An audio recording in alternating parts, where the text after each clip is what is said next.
Ahoy, mateys. Welcome aboard my podcast. I'm Jason with Jay's Paradise Travels. Thank you for tuning into this week's episode. Today's going to be somewhat of a little different. I will be sharing experiences, I guess you could say, but really the focus of today's episode is just some cruise talk.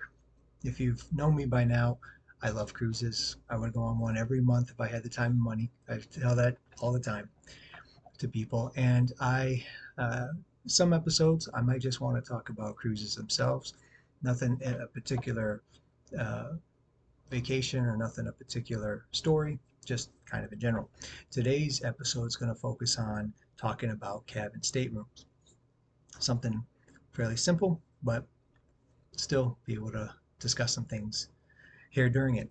I recently sent out a poll in one of my previous podcasts asking how I should go forward with when I talk about my sports podcasts, going to see different stadiums, how I should do it. If you've participated in that poll or if you've given me feedback on it, I appreciate it. Thank you. I definitely am looking forward to seeing what the results will be. I'm still kind of gathering information on that. I was hoping to have enough by this episode that I was going to create it, but I'm going to do this episode instead and still wait on people, hopefully, to continue sending in their feedback, and then I'll have a clear idea of what I want to do going forward with it. I will say right now there is one answer that's taken the lead over the other answer, and we'll see what happens at the end of it. But I definitely appreciate all feedback, so thank you very much. And some of the feedback that I've heard about, and I'll kind of explain one thing here, is on YouTube that no pictures are being shown. And I found out after that, and it was interesting. I wanted to do YouTubes to be able to show pictures, and yet not be able to do it. And here's kind of the issue with that. I record on Spotify, and on Spotify, the platform that I use for it does allow me to share pictures. So if you've been listening and viewing it on Spotify, you'd be able to see both, or be able to see the pictures as well as hear me. But when I feed that over to YouTube, it only shares the audio with YouTube. So on YouTube, you probably see just my logo and hear me talking, never can see any pictures. So I'm going to try something a little different. I'm still uh, getting out the kinks, working out the kinks here, doing the podcast. I'm going to actually try not necessarily recording it on Spotify, but rather just on my computer, and hopefully be able to add pictures afterwards in with editing. Be a first time. We'll see how it works, and then hopefully be able to upload on both. We'll see how it goes. If you are listening and watching this video, yay! Glad that it came across. Okay, if not, I apologize again. Still trying to iron out all the kinks to everything. Anyways, so let's talk about cabin staterooms. Now you think just a cabin stateroom, right? But there's a few different things that can be discussed on it. I don't know if this will be an extremely long episode. Some of the feedback people were asking for maybe a little bit shorter, and not all my episodes are really long. They kind of vary, but this one might not be on the most longest side, but we'll see what happens with it. So when you go on a trip, anywhere you go, you have to stay someplace, right? If you're fortunate enough to have family or friends in a certain destination, you can stay with them, crash on their couch, maybe they have a spare bedroom, whatever. If not, usually there's a hotel, resort. Some hotels, they're nice places to stay overnight. Some are resorts, and I mean that's the destination in itself. So being able to sleep somewhere overnight as opposed to sleeping outside in the yard, unless you're camping, of course, then there you go, you're out in the wilderness. Camping is not my thing. I will be honest. If you love camping, more power to you. I'm not a camper. I'd rather be inside with a bed, air conditioned, heat, shower, all that type of stuff. A cabin stateroom is nice because while you're on a trip, on a cruise, again, cruises are my specialty. It's the thing I love the most. While you're on a cruise, obviously you want to have some place to lay your head down at night and to be comfortable while you're on your cruise. And there are different types of staterooms that we're going to discuss here. I did want to kind of mention why it's called a stateroom. If you ever wondered that, maybe not, maybe just said a cabin stateroom, didn't think anything of it. But years ago, they would actually name the rooms after states. You'd have Texas, you'd have Oklahoma, and so on and so forth. Thus, state room. That's how I came up with that. I thought that was kind of interesting when I learned it.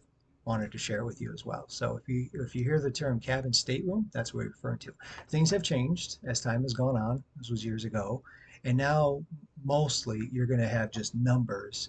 And usually the first number is going to be whatever deck you're on. So if you're in, let's say, 2163, this is just a random number. The first number, 2, is going to usually be the deck 2, and then stateroom number 163. And if you're up higher, if you're at 10,003, it's on deck 10, stateroom 003. So hopefully you get the idea with that. First number is usually the deck number, and then you've got the stateroom after that. If you were, and the way that it kind of is situated here, I guess you could say, um, just pretend now that you're standing and you're looking towards the front of the ship, and your back is towards the back of the ship. Um, and just to kind of teach you a little bit of ship lingo, the back of the ship is called the aft, AFT, aft, and then the front towards the front, just forward. So you got forward and aft, and then from there, on that vantage point, you're going to hear terms like port and starboard. So if you're looking straight forward, port is on your left side, and starboard is on your right side. The way I can remember this, and this is just me, you might have your own way of remembering it. I don't know. This is just how I remember it. Port side, left side, those two words, port and left, both have four letters and they both end with the letter T. That's how my mind works. That's how I can remember that port side is the left side of the ship. Starboard is the right side of the ship. A little bit bigger words, right? And starboard are bigger. They have more letters than left and port. So that's how I remember it. With that in mind, if you're standing there on most decks that have any type of cabins on them. Not all decks have cabins. Some of them are, just activities on whatever deck that might be. Especially the higher up you go, you're gonna have more of the fun stuff, the pools, the decks, and the water slides, and things like that. They're still considered on decks. You may go up and there's just a mini golf course on deck 15, for instance. There's no cabins there. It's just that. Some have a mixture. You might have um, the main deck. You go inside, and then you're still going to have some cabins in there. And then you're going to go down below. Sometimes maybe like the middle of the decks, 5, 6, 7, 8, whatever. Each ship is going to be different because they're all designed differently and have different sizes. Um, but it'll be just strictly cabins. The entire deck is just all cabins. There's nothing else fun on there, nothing to see. Maybe something like the libraries in the middle, something to that effect. But you're not going to deck 4 and there's all cabins and you're going to find a water slide, things like that. Anyways, so if you're got your back to the aft and you're looking forward, left side is port, right side is starboard. You're going to have two hallways that pretty much go the length of it for the most part. Now, again, some ships are designed a little differently. There might be a break in that, and you know, there's an entrance to the outside or something that's cutting it off in the middle, a dining room, whatever it may be. Um, but let's just say for teaching purposes, there's going to be two hallways that go the length of the ship. And on those hallways, now if you're on port side and you're on the left side, if you're walking down towards the front, on the right side, you're going to have all the interior cabins. All the interior rooms. They're not on the outside part of the ship. They're on the inside of it. They're called interior. And then on the left side, you would have the exterior type of cabins broken down into windows or exterior and balconies. And those are the different ones we're going to discuss. Now, the opposite is going to be true on starboard side, on the right side. If you're walking down, on your left side is going to be all the interior cabins because it's inside the ship. On the outside of it, you're going to have the exterior cabins that include the windows and balconies. Let's start off with the interior. The interior ones on the inside, because they're not on the outside of the ship, they're inside the ship, looking in, I guess you could say. There are no windows in there. It is essentially a big closet with a bathroom. No, I don't say that lightly. Interior is nothing to sneeze at. If some people, everyone's going to have different preferences. Some people don't like interior because they're going to feel claustrophobic. They want to be able to see outside. They want to see the sun. They need to have some sort of uh, light or vision outside. If you're that way, I definitely would encourage you not to go interior. I'm okay with it. Majority of the time, I have been in interior, and here's the reason why. I tell you, there's nothing to sneeze at. First off, it's always going to be the most economical, unless some kind of crazy weird deal comes up that a cruise line needs to sell a balcony or a window, and they mark it down really low to make sure that it gets sold. That's the exception to the rule. The majority of the time, the interior rooms will always be the most economical. You will always save the most money going into those. The reason being is because you don't have a view. Uh, One thing with cruise lines, it's uh, it's kind of like that old real estate agent: location, location, location. They're gonna charge you more for what's going to be more prime location and more prime spots, more prime rooms, however you want to look at that. So, in their minds, and in probably a lot of customers' minds, they're going to think that because there is no view in there, that's not going to be as desirable as the other one, so they're not going to charge us more. It's more economical. That's one of the reasons I like it. Majority of the times I've been on cruises, I have been in interior to be able to save the money. In addition to that, because there are no windows, there is no outside light of any kind. The only light inside there is going to be the lights that you turn on in the cabin, and they may have like a night light or something like that, or but the majority of it's going to be, just that. It's going to be dark. And because of that, when you turn off the lights and it's time to go to bed, you're going to have some of the best sleep of your life in an interior room because it is so dark and you have the little bit of sway to the ocean of the ship sailing. It rocks you to sleep. It rocks you to sleep. You're like a baby, and you will be knocked out for a while. Now, what's interesting is that you'll wake up, and because it's so dark, it's gonna seem to you like it's 2 in the morning. Just dead at night. It just seems so late or early in the morning, whatever you want to think of it. And then you look at your clock and, oh, it's 10 o'clock already. Oh, I missed breakfast. That's the kind of sleep that you get in an interior room, because it's so dark, because that's why you sleep so soundly. And the darkness of it makes it seem like it's, you know, dead at night when it really isn't. Everything that's in an interior room, you'll see in other things as well. It's amazing the amount of stuff that they will put in an interior room for being as small as they are.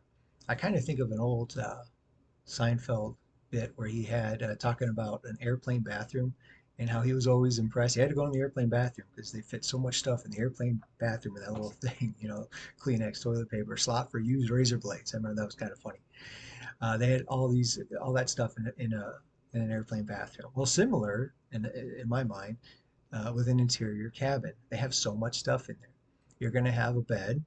Now, depending on your preference, it can be put together and be one king bed, uh, or it can be split apart and you can have two separate beds. It can be one or the other with that. That's if you get in a cabin that's suited for two people. I'll talk about that in a minute. You're also going to have things like a little desk with a mirror, like a little vanity, a little stool to be able to sit down on, and that. You're going to have actual closets to be able to hang up your clothes, as well as drawers to be able to, put clothes away. You're going to have usually like a little mini bar of some kind or a little mini refrigerator. The bathroom is going to have, typical things that you'll get in a bathroom. They'll give you soap. I think now they'll kind of, I think a lot of hotels are doing this too. In the shower, you'll have the thing that's situated in there, has the body wash, shampoo, conditioner. You'll have that. You'll have like a little line that you can hang stuff to dry in the shower, and then you've got the toilet, the vanity, shelves to put your toiletries on, a trash can. All that's inside of the bathroom. Um, so it's not going to be the most hugest room in the world, that's for sure. It's going to be the smallest. But they do pack a lot of things in there, and there's space underneath the bed where you can put your luggage. So it's pretty nice in that way. Interior rooms, if you can believe this, can fit up to at least 4 people in it. It depends on the layout of it. Certain rooms are going to be laid out differently. If you have just 2 people, let's say, then you can put, as I said, the beds together, and And usually there's even like little nightstands too, if you can believe that. They also have that too. You put the beds together, make one big bed, or you can separate them.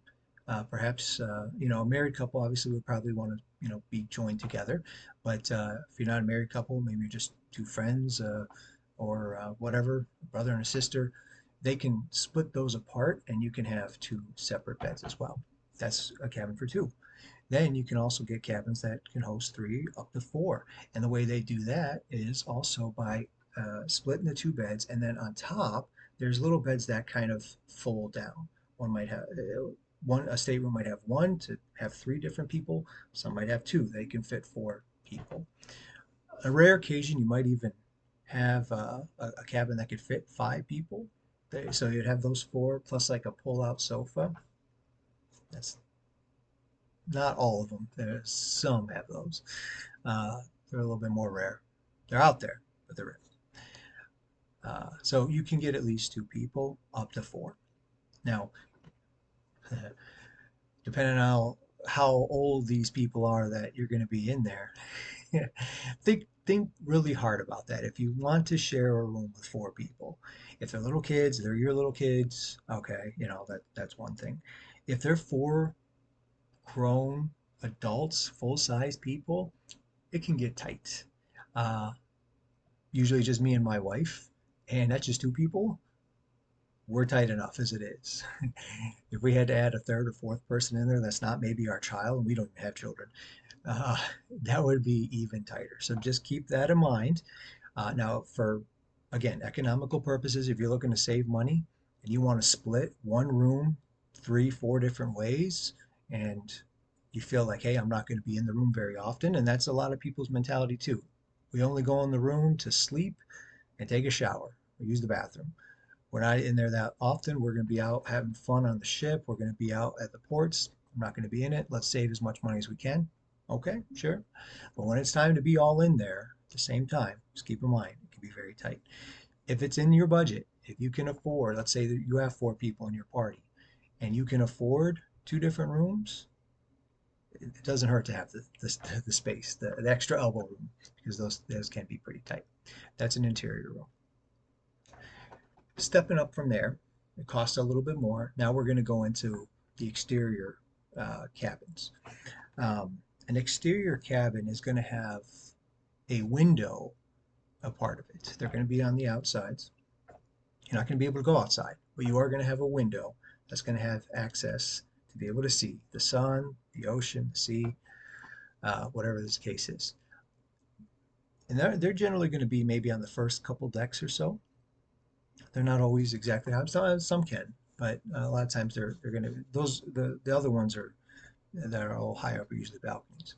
I've heard this asked of me, how low is this? I don't want to be, some people are they're thinking, am I going to be, going to see fish, are going to be underneath the water? Let me put your minds at ease. No, that is not the case. Even if you are on deck one, you are on the lowest deck when it comes to cabins. You have a lot of decks underneath you. You are still a good 30 to 40 feet above the water, even if you're on the lowest deck. So if that's something that you're worried about, like you're going to be underneath the sea and you see a shark or whale coming at you, that's not the case. They don't put those down there. So you're still pretty high up when it comes to that. Because now you have a view, that means that the cruise lines are going to see that as a little bit more prime location. So they're going to charge you a little bit more again for that. Uh, every now and then you may come across a deal where they're just trying to get rid of it, and they want to they need to sell it, so they're going to lower it to make sure it gets sold. You might come across that. If you do, awesome. I'm always about saving money where possible. But generally, again, that's an exception to the rule. Generally, you are going to pay a little bit more for that view, just like if you were in an apartment in Manhattan, right? The apartment with the view is going to cost more than the apartment without the view. They're going to generally also have the same things as the interior room. Nothing much too extra aside from having um, the window. But they are going to be a little bit bigger too. You're going to get a little bit more square footage, a little bit more space in that.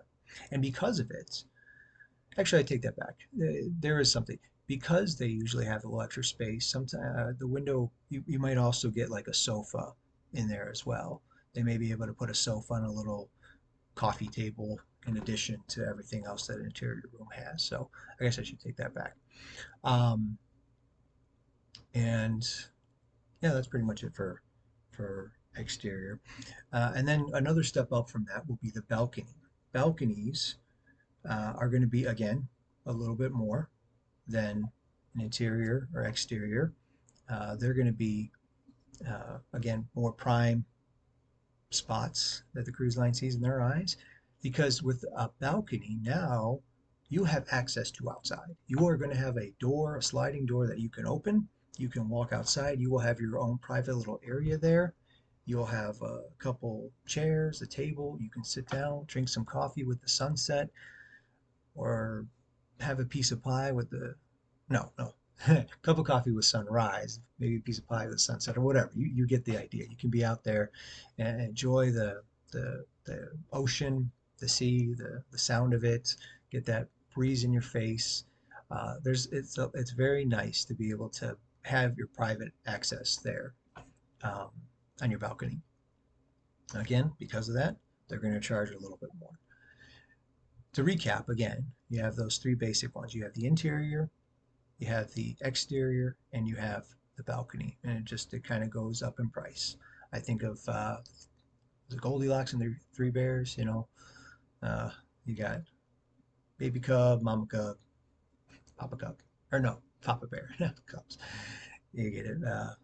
The child, the mama, and the papa. One, two, three kind of goes up, and that's sort of how it is with the cabins.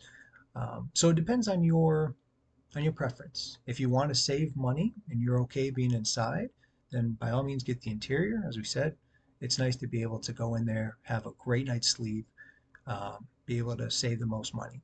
If you get a little claustrophobic and you want to experience outside but don't want to spend way too much, then a happy medium would be that window where you can have access to outside, beautiful views, without paying a higher price. Or if you see the value, everyone's got, everyone's got different value systems here. You see the value being able to go outside, sit down in private, take it all in, be out there in the open air, be one with nature, so to speak, then splurge for a balcony. Something similar to balcony that's even more than that are the suites. There are suites on ships as well. Suites are going to cost even more, all right, than just a standard balcony. Um, and some balconies, I will say it before I get into suites, some balconies might have an obstructed view, or a window might have an obstructed view. If you see that, an obstructed view, usually you're not going to spend as much. They will knock down some price for that. An obstructed view could be anything from like, you're kind of in access to where the a deck is, and maybe some people are walking across, or they have all those lifeboats that are strung along on the side of the ship in case of an emergency and you need to, abandon ship. There's those lifeboats that you got to get to.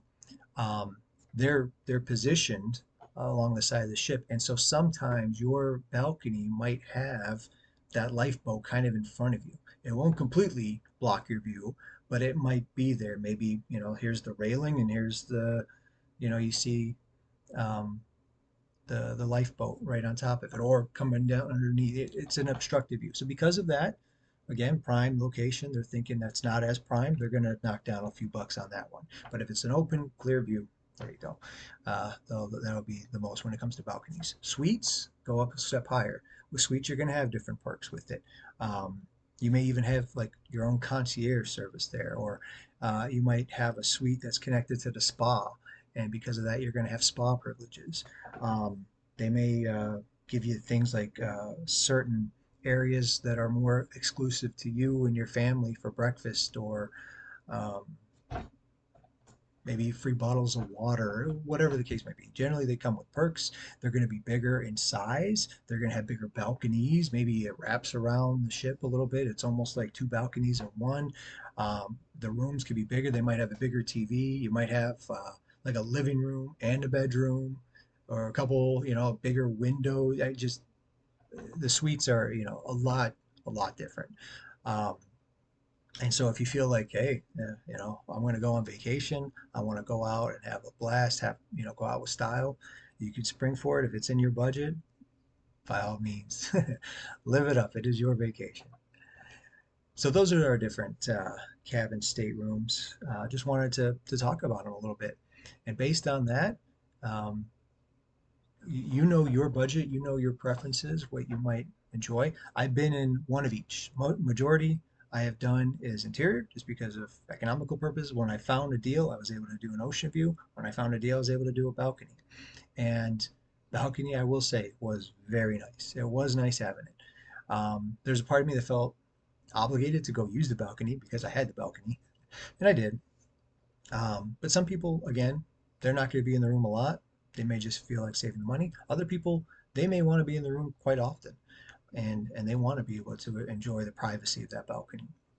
It's all up to you.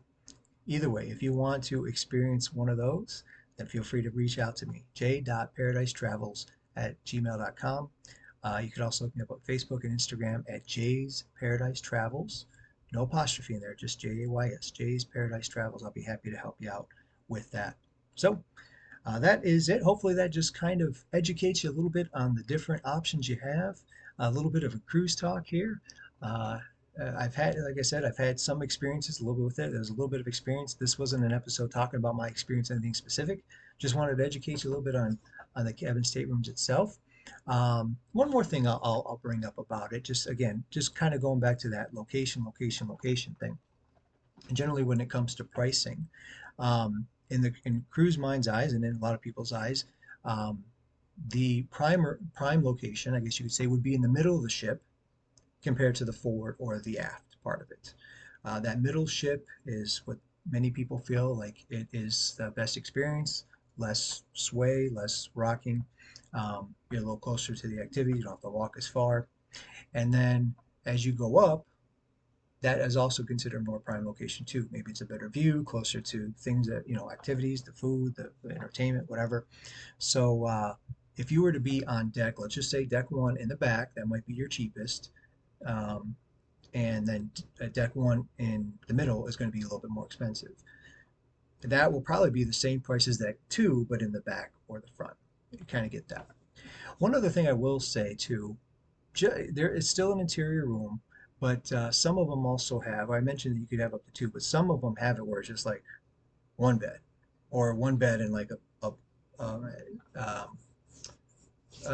an upper bed, one upper bed, one lower bed. That's kind of how they split those rooms. Never been in that, never needed that, and generally those ones are probably the most economical. I hate to use the word cheapest because that I don't know, that just, you may be okay with that. Sometimes I feel like that might have like a negative connotation, like a person's being cheap. It's almost like an insult. I just like to say it's the most economical. I wanted to at least mention that though there are some of those on it. I generally tend to not sell those as much. I want my experience, my clients to have a good, pleasant experience. If you're going to do interior, I think just bringing a little, it's usually not that much more of a difference. Um, and I kind of just joke around, with that one. You're down there rowing with the crew. Just kidding. There's no rowing involved. Um, so I tend to, if for my clients, I want to have a good experience. I want them to have at least the one where you could put the beds together. That's just my thoughts on it. But if you, again, I'll do what customers want. You let me know, and I'll be happy to go with it. Once again, I hope that I was able to give you some education on how it works, and hopefully it maybe whets your appetite to want to go on a cruise. And if so, again, reach out to me. One more time, j.paradise.travels@gmail.com. You can email me, reach out to me, we'll talk. Or you can reach out to me, Facebook or Instagram, Jay's Paradise Travels, Jays. Thank you for listening today. And as always, please, if you like this, please share it with somebody, subscribe, give it a 5-star review, make a comment, all those things that podcasters need to keep their podcast going. Really appreciate any and all support. Thank you again, guys. I'll talk to you later. Bye bye.